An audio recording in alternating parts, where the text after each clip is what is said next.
L'info éco avec Capital. Le chiffre du jour, 135 €, c'est le prix de l'amende à laquelle vous vous exposez si vous faites usage de votre téléphone au volant. Une amende à laquelle il faut ajouter la suppression de 3 points sur le permis de conduire. Et pourtant, 70% des automobilistes reconnaissent toujours utiliser leur mobile en conduisant, selon une récente étude d'AXA Prévention. Vitesse excessive, absence de gilet de sécurité, non-respect des distances de sécurité, Capital a listé les principales infractions au code de la route et les risques encourus. L'info pratique Capital, vous êtes à la recherche d'un emploi mais vous avez envie d'un peu de vacances ? Par contre, vous ne savez pas si vous pouvez partir loin de votre agence Pôle emploi. Rassurez-vous, vous êtes autorisé à prendre l'air, à condition bien sûr de ne pas trop abuser.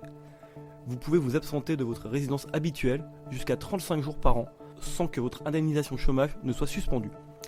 Et si votre absence ne dépasse pas une semaine, vous n'aurez même pas besoin de le signaler à Pôle emploi. Le coup de gueule du jour est poussé par l'économiste de l'OFCE Henri Sterdyniak. Il estime que les préconisations du haut-commissaire à la réforme des retraites, Jean-Paul Delevoye, ne permettent pas de créer un régime de retraite plus juste que celui existant déjà. Il trouve même que c'est tout le contraire. Henri Sterdyniak craint que le régime universel favorise plutôt les cadres au détriment des ouvriers.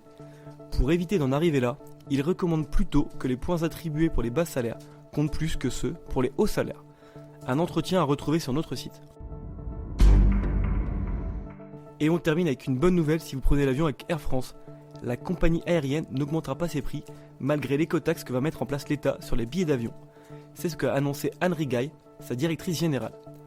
À chaque fois que nous avons une taxe de plus, et nous en avons une longue expérience, cette taxe n'est jamais transférée aux clients, car nous sommes dans une concurrence totale, mondiale, a-t-elle expliqué sur France Info. À partir de 2020, les compagnies aériennes devront payer une taxe sur chaque billet qui ira de 1,50 à 18 €. Cette mesure va coûter 60 millions d'euros à Air France, mais elle rapportera 182 millions d'euros à l'État. C'était l'info éco avec Capital.